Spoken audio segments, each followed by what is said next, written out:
Allô, Annie, Salut Alex, ça va bien? ça va bien? Tu m'entends bien? Oui. Comment tu vas? Ça va bien, là. Super, là. Dans le fond, tout arrive bien, là. Ouais? Ouais. Fait que non, c'est ça, tu sais, là, j'ai embarqué un peu dans le projet en mars. Ben, tu sais, moi, ça fait. Tu sais, d'ailleurs, je vais l'expliquer tantôt. Mais Ouais. ça fait un peu plus qu'un an que je suis au courant de ce projet-là. Puis, tu sais, ça m'intéressait, mais tu sais, en même temps, j'étais à l'auberge, j'étais comme, ah, ben. Tu sais, c'est un beau projet, tu sais, puis genre, si je peux faire de quoi pour t'aider, tu me le diras. Puis là, en arrivant en mars, tu sais, là, ça me trottait dans la tête, tu sais, plus je pensais à son projet, puis plus ça venait me rejoindre. C'est quoi qui te parlait exactement? Ben, dans le fond, c'est un concept de restaurant barbecue, mais on veut pas que ça soit on veut pas être dans le cliché du barbecue américain. OK, c'est-à-dire? C'est-à-dire, tu sais, on met de côté la côte levée, le pulled pork, la brisquette de bœuf, tout ça. C'est pas vers là qu'on s'en va. Fait OK. que, tu sais, c'est vraiment. Lui, il avait un peu son idée de ce qu'il voulait. Puis moi aussi. Puis après ça, ben, tu sais, si on travaille directement avec la ferme, fait que, tu sais, on a des coupes de porc qui sont exclusifs. Puis, tu sais, je veux dire, le porc de Beau-Rivage, tu sais, je pense qu'on n'a plus besoin d'en faire l'éloge comme de quoi qui sont les. Ben, dans tout ce qu'ils font, ils excellent. Puis ils le font avec des valeurs humaines aussi. Tu sais, tout le monde qui les rencontre s'accroche un peu à eux. Tu Oui, sais, j'en doute absolument pas. J'en doute pas pantoute. Est-ce que tu avais donc déjà travaillé avec leurs produits avec Yvan à l'initial? ouais, avec Yvon, on achetait. Ben, après ça aussi, beaucoup avec l'auberge. Ben, tout ce qui était viande, petit déjeuner, on achetait ça là-bas déjà en partant. Après ça, ben, c'est sûr qu'au menu aussi, on le mettait à quelques reprises pendant l'année. Tu sais, OK. après ça, même pendant les take-out, on avait fait du porcelet de lait. On a tout le temps essayé du moment que je pouvais travailler leurs produits, je le faisais. Ça, Pourquoi? c'était. Parce que la qualité se démarquait. Qu'est-ce qui se démarquait comparativement à d'autres fournisseurs de porc dans la région? Ben là, actuellement, c'est les seuls qui travaillent, qui font du porcelet de lait. Je ne veux pas dire de bêtises, là, mais je sais qu'il y en a plusieurs qui ont arrêté de le faire pour des raisons financières. Eux, ils continuent de le faire. Ensuite, au niveau du persillage de la viande, est juste incomparable. Il n'y a personne qui fait quelque chose d'aussi persillé. Puis là, en plus, ben, il y a quelque chose d'honnête avec eux. C'est que s'ils ne peuvent pas te le donner, ils ne te le donneront pas. Et puis, je sais qu'il y a du monde qui. Bon, en tout cas, les rumeurs disent qu'il y a certains éleveurs de porc qui ça ne leur dérange pas. Ils tuent 100 cochons, mais ils en vendent deux. Ils en vendent 200. Mais Je eux, comprends. s'ils n'ont pas de produit, ils ne te le vendent pas. C'est drôle, au même moment où tu parles de ça, Ouais. il y a Danaël qui apparaît dans la conversation. Félicitations, Danaël, c'est un beau Merci projet. beaucoup. Merci beaucoup. Très apprécié, ouais. Ça, Alex me disait que ça fait un bon moment là, que vous travaillez là-dessus. Là. Peux-tu me ouais. parler un peu de ces détails-là? Ben, tu sais, moi, depuis environ 3 ans, j'étais dans l'optique de me partir un petit de quoi, comme un peu une cantine, apporter mais la cantine ailleurs que la cantine traditionnelle. Puis, finalement, les possibilités de terrain ou de zonage étaient quand même assez difficiles dans les municipalités d'autour de Beauce, là, où il n'y avait pas d'effort non plus avec certaines municipalités pour du développement. Donc, j'avais comme un peu cancellé le projet de mon côté. Puis, depuis printemps dernier, puis cet automne, finalement, là, fin août, début septembre, on a une possibilité d'aller voir un bâtiment qui est le presbytère à Sainte-Marie. Le presbytère, finalement, l'église, elle a un peu un mal côté financier. Donc, on commençait à vendre des lots, dont le presbytère faisait partie d'un des lots. Donc, la ville était comme un peu aussi au travers de ça, mais ne voulait pas avoir de bed and breakfast, d'hôtel.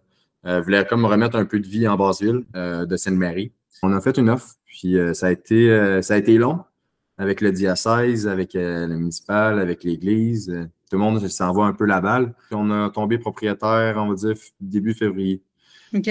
Là, les travaux ont commencé depuis environ 3 semaines. OK. En jasant un petit peu avec Alexandre, il nous disait que c'est un projet, puis toi, tu viens de le souligner encore plus, que c'est un projet qui tient à cœur, que tu voulais réaliser depuis très, très, très longtemps. Ouais.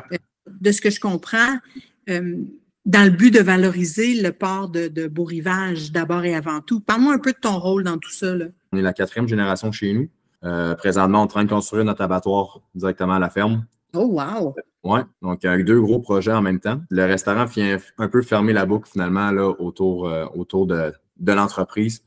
Hey, Donc, c'est excitant, ça, Ouais. sincèrement. Là, un, pour la région. 2, je veux dire, Alex, toi, comme chef, là, ça doit t'allumer là, complètement, ce Ah, genre mais de projet-là. Ah ben 100%. C'est que là, quand on parle de traçabilité puis locavore, ben non, c'est dur de faire plus que ça. C'est ça, tout est là, puis là, après ça, l'abattoir, ben, ils le font aussi pour des raisons éthiques. C'est ça qui se passe aussi, puis pour toujours s'assurer de toujours avoir la meilleure qualité au niveau du porc, c'est ça qui est incroyable. En Amérique, on est moins conscient de toutes les qualités de la viande porcine. Ils prennent l'exemple du bœuf, mettons, je dis Wagyu, j'exagère un peu, mais pas tant que ça non plus. Non, parce que tu parles de persillage. Tu parles du fait que les porcs de beau rivage se démarquent aux côtés du persillage. Oui. Si je me permets, Danaël, de te poser la question par rapport à ça, puis on va parler de Saint-Doux, là. Je suis super intéressée, sauf que vous avez, tu sais, je peux te tutoyer, hein, Danaël? Oui, aucun problème. Oui, on est rendu là dans notre relation. Oui, ça me convient. Mais c'est parce que tu as dit, tu sais, c'est de boucler la boucle, c'est d'avoir accès, on parle de traçabilité, de maîtriser, de contrôler, au maximum la qualité de ce que vous offrez. Ouais. C'est quoi la race de porc? C'est quoi la variété? Puis qu'est-ce qui fait que, justement, ce persillage se démarque tant dans le marché? En vérité, nous autres, on a trois finalement races dans notre génétique. Puis il faudrait que je demande à Carole parce que je ne me souviens même plus présentement. Je suis vraiment désolé. C'est pas grave, on va y envoyer un petit courriel puis on lui demandera la réponse plus tard. Mais ça, tu sais, comme on a une race qui est un peu plus un peu standardisée pour l'élevage, donc qui va vraiment donner un peu un standard régulier finalement. Puis on a une race aussi qui est plus rustique, donc qui va donner un peu plus des épaules et des fesses un peu plus forts. Donc qui va donner un peu plus un coffrage finalement au cochon. Puis tout part aussi de l'élevage puis de l'alimentation. Donc, tu sais, si on donne la bouffe de cochon, bouffe de clown, finalement, à un cochon, ça va devenir un cochon qui est juste gras. Tu sais, mais que le gras, il est pas blanc, il est mou, puis il est moins savoureux aussi. Pas d'hormones de croissance, pas de suppléments, pas de médicaments, sans rien dedans. Ben, ça donne aussi la qualité de la viande. On les presse pas. Ils n'ont pas de cycle aussi à manger à chaque jour. Ils mangent quand ils veulent. Ils sont dans les parcs lousses. Donc, dès le moment qu'ils écoutent même la radio, donc ça les fait calmer. Mais ça a l'air niaiseux, mais tout ce processus-là de les faire ressentir comme s'ils étaient bien et qu'ils étaient calmes, ben, ça fait que le gras non plus puis le muscle ne devient pas dur. C'est ça, il n'y a pas d'acide, il n'y a pas d'acidité qui se pousse dans le muscle, fait que ça détruit la fibre. C'est comme un peu le bœuf Kobe, finalement, là, lorsque l'animal a le temps de manger comme il faut puis de bien manger, ben, le gras lui pénètre directement dans la viande. Et non seulement sur le dorsal. Finalement. Danaël, pour clore cette partie-là de la conversation, vous prévoyez que l'abattoir soit prêt à quel moment? Bonne question. Est-ce que c'est plus l'automne ou l'année prochaine? Ça va être plus l'automne, oui. OK, parfait. Ben, c'est intéressant, on s'en reparlera à ce moment-là. Donc, toi, tu vas devenir un peu le chef exclusif du port de Beau-Rivage, là. Tu vas être celui qui va avoir accès à la plus haute qualité des produits du port de Beau-Rivage. C'est sûr qu'il y a certaines des coupes qui se trouveront plus sur le marché, on s'en excuse déjà. Mais c'est un travail qu'on fait actuellement avec Yann, qui est le grand frère de Dan, qui s'occupe de la boucherie principalement. On travaille des coupes exclusives qu'on ne retrouve pas nulle part ailleurs. Parle-moi-en de ça, Alexandre. À quoi tu fais référence? C'est juste Alex, mon nom. Ah, je m'excuse. Je suis tellement habituée de dire Alexandre avec Alex. Je suis désolée. Si ma mère entend Alexandre, elle va être fâchée. Je sais que c'est juste Alex. Mais, non, mais tu sais, dans le fond, actuellement, on veut remplacer un peu la côte levée par une découpe qui se fait dans le jarret, qui est beaucoup plus charnue. Pour remplacer, il y a plusieurs morceaux de viande fumée qui sont plus rares, mais comme on appelle le bacon stick. Qui est comme une côte levée, mais qui est aussi du bacon, qui est sur os. Fait que ça aussi, après ça, les parties plus grillades, tu sais, la bavette de porc, bien ça, on les voit beaucoup en Espagne, la plumotte, puis c'est un produit d'exception. Puis nous, aujourd'hui, il n'y a personne, l'industrie ne prend pas le temps de les enlever. L'araignée de porc aussi. Les Chines, on la travaille un peu plus, mais on peut la travailler en viande plus rosée, puis ça se rapproche au niveau de la texture de la côte de bœuf, tout ça. C'est plusieurs produits comme ça qu'on essaie de mettre de côté pour nous, qu'on garde. Puis après ça aussi, il y a tout le côté charcuterie. On est vraiment en train de développer notre gamme Saint-Doux. Là, ce que j'entends de toi, Alex, c'est vraiment la perspective très européenne, très même espagnole sur le porc et non pas américaine. Je veux dire, c'est pas une formule qu'on connaît beaucoup ici au Québec, là. Non, mais non, c'est ça. Puis, tu sais, ce qu'on veut aussi, c'est d'être très identitaire puis par rapport à nos propres valeurs à nous. Puis, tu sais, le barbecue, si on remonte à la base, ben, c'est la nourriture la plus humaine, c'est celle qui est le plus rassembleur. C'était la nourriture des pauvres aussi. Puis, tu sais, en faisant mes recherches sur toute l'histoire du barbecue, il y aurait comme une histoire qui dirait que, tu sais, l'origine du mot barbecue, ça serait deux explorateurs français qui auraient mangé une chèvre de la barbe à la queue. Et, tu sais, on dit souvent que le porc, tu le manges du museau jusqu'à la queue. Puis, fait que, je suis tombé là-dessus, j'ai dit comme crime, c'est peut-être pas un hasard. Puis, c'est vraiment aussi dans plusieurs voyages, plusieurs lectures que les tests de menu que je fais, c'est il y a le côté européen, le côté argentine aussi, avec justement tout ce qui est grillé. Mm-hmm. Exact. Après ça, tout ce qui est les condiments, ben, des fois, on s'éloigne peut-être un peu plus du côté asiatique. Mettons avec les Coréens qui sont forts dans tout ce qui est fermentation, les pickles. Quand tu manges la viande, tu as besoin de te rincer la bouche. C'est toutes ces inspirations-là, ces techniques-là différentes qu'on veut apporter là-bas. Puis c'est ça qui en tout cas, moi, qui me tient à cœur, c'est qu'on ne veut pas être une caricature de ce qui se fait barbecue aux États-Unis. C'est que, tu sais, le Québec, le Canada, ben, c'est un pays multiculturel. Puis, tu sais, il faut en profiter de tout ça, puis de toute cette richesse-là, de toutes ces vagues d'immigration-là. C'est qu'à un moment donné, il faut aller chercher le meilleur du meilleur pour créer qui qu'on est actuellement, je pense. Puis c'est ça un peu la... Tu as vraiment saisi l'identité canadienne d'un point de vue québécois, bien évidemment, parce qu'on est dans la région de Québec, mais j'ai vraiment hâte de plonger dans cet univers-là. Puis je trouve qu'en même temps, vous êtes profondément ancré aussi dans l'héritage québécois parce que, on a parlé de gras tout à l'heure, vous donnez le mot Saint-Doux à votre projet, puis en plus, vous êtes dans un presbytère qui est associé à tout cet héritage religieux-là du Québec, le perron de l'Église comme étant le lieu le plus rassembleur qu'il n'y a pas eu dans notre histoire. Je veux dire, est-ce que les astres se sont naturellement alignés pour vous dans ce projet-là? C'est fou, là! Ah, je pense que oui. Puis, tu sais, même quand tu dis au niveau rassembleur, on n'a même pas sorti une assiette, on a fait une publication. On a eu 2500 personnes qui sont venues nous liker en 24 heures. Ça faisait longtemps que je n'avais pas eu une dose d'amour et de support comme ça. J'étais comme, je ne m'attendais pas à ce que ça soit aussi haut, puis on n'a rien fait encore. On a mis 3 photos en ligne. Oui. Danaël, tu penses que c'est dû à quoi? Je pense que les gens sont prêts à avoir quelque chose de différent aussi. Tu sais, tantôt, ce que je voulais dire un peu, c'était on se part en restauration aussi pour faire différent des autres. Tu sais, si on commence à faire la même chose que le voisin, ben, je pense que ça devient routinier. Donc, tu sais, les gens, je pense, sont prêts à avoir quelque chose de différent, de goûter à de quoi différent aussi. Tout est là, je pense, pour que ça fitte bien. On a un chef aussi quand même assez exceptionnel. Quand même, on va se le dire, quand même. C'est ton premier projet de restaurant, Alex, à toi, là. Ouais. Comment tu te sens? Comment tu vis ça?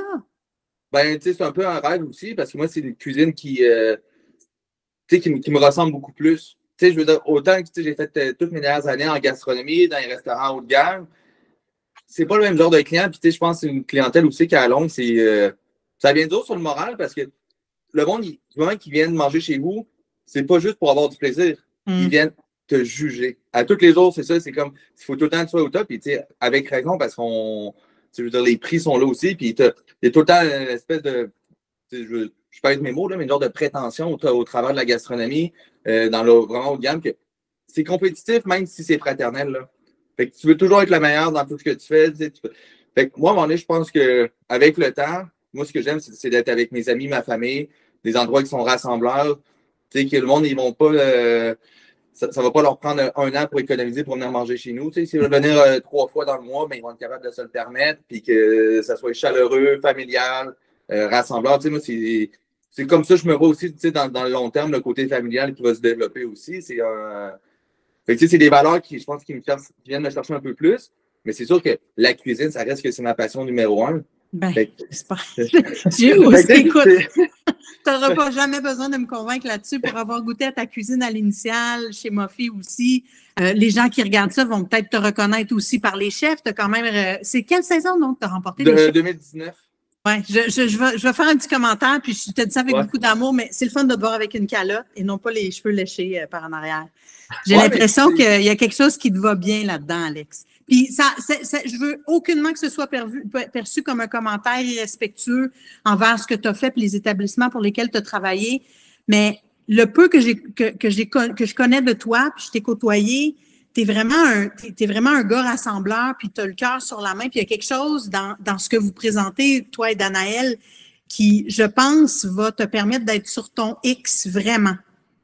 Ah, ben, moi, je suis convaincu. Puis moi, j'ai tout le temps dit à mes parents qu'un jour, moi, tout mon rêve, c'est d'avoir un barbecue sur le bord de la route. Puis à un moment donné, ben, ça s'est présenté à moi. Fait que je me suis dit, si je prends pas l'occasion, là, ça... dans le côté, je peux lécher, tout a bien paraître. Mais tu sais, ça fait partie de la gastronomie.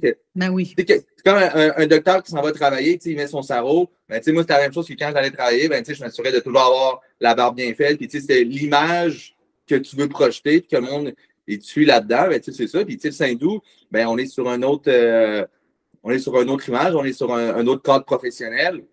Danaël, toi, dans le fond, qu'est-ce que tu veux envoyer comme image, comme message avec ce projet-là? Parce que déjà, le fait d'avoir choisi Alex pour mener la cuisine de ce projet-là, c'est un message très fort qui est envoyé. Il y aura la qualité d'abord et avant tout, pas de compromis. Il y aura possiblement des sauces exceptionnelles. Je connais ta réputation de saucier, Alex. Danaël, qu'est-ce que t'en dis? Ben, tu sais, tous les points que tu viens de nommer, pas mal tout à fait d'accord avec toi. Tu sais, tout ce qui est côté cuisine, moi, je laisse complètement la main libre. Finalement, Alex fait complètement confiance. Depuis le début du projet, finalement, que j'ai rapproché un peu Alex en disant certaines blagues, en faisant des livraisons. Tu sais, je niaisais un peu Alex, puis disais, tu sais, il y a un beau projet, ça arrive sud de Québec, qui s'en vient, tu sais. Donc, ça a commencé comme ça. Puis, lorsqu'il s'est décidé finalement d'embarquer dans le projet, on s'est dit, ce projet-là, il est freestyle. C'est notre expression, on est freestyle. Donc, on peut vraiment tout faire. C'est ça qui est quand même assez plaisant là-dedans. On n'a pas de ligne directive à suivre. On n'a pas de personne aussi à décider en haut de nous autres, à dire, OK, il faut que vous allez faire ça, puis allez faire ça. Mais si ça ne fait pas aucun sens à cause que le restaurant ne fait pas avec ces cadres-là, ben, on n'a pas obligé de suivre ça. Donc, ça, c'est quand même... Danaël, tu sais, je veux dire, ça sonne bien beau, là, mais être en affaires, c'est aussi avoir un budget rigoureux puis d'être capable de rentrer dans son argent. En 2024, de lancer un restaurant comme ça, d'acheter une entreprise, de se lancer en affaires dans des hauts taux d'intérêt, c'est quand même risqué. Qu'est-ce qui fait que tu crois ou vous croyez justement que c'est une réussite, ce projet-là? L'accueil. Directement avec le service. Le service va être différent. La cuisine va être différente. Les événements, ça va être différent aussi. Donc, tu sais, on veut rapporter les gens, on veut que ça soit plein. Alex, son but, c'est qu'il y ait une file dehors. Donc, s'il y a une file, on va être bien heureux. Le service est aussi différent. L'ambiance. Donc, tout ça relié ensemble, je pense que c'est un bon fit, là. Le Saint-Doux, c'est un projet en plusieurs phases. C'est pas ce qui est le plus glamour, mais on a un côté corporatif aussi parce que à la grosseur du presbytère, on a des salles pour des réunions. Fait que facilement, on est capable d'avoir des conférences, des dîners d'affaires.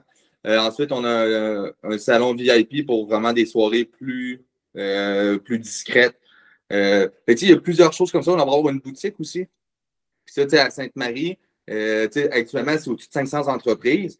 Il y a un deuxième parc industriel qui est en construction, qui est déjà vendu. Fait que, on vise aller chercher cette clientèle-là d'affaires aussi.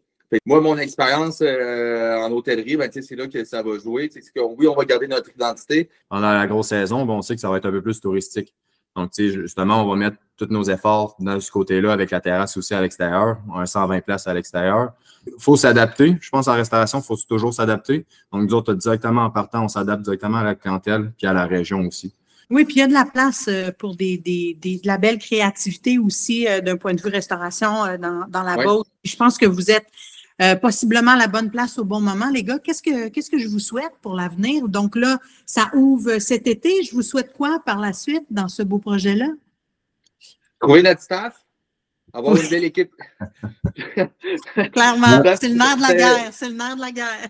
Ça, c'est ça. On a quand même des ambitions de... C'est pas un restaurant de 40 places. On est sur un 120 places extérieur. On ne sera pas un restaurant standard. Puis ça, on va pouvoir plus vous en parler à l'ouverture. Fait que c'est... mais c'est ça, je pense on a besoin de passionnés. Ouais, bon, ben je vous souhaite des passionnés. Si c'est pas trop indiscret, quel âge vous avez, les gars? Moi, je vais avoir 32 en juillet.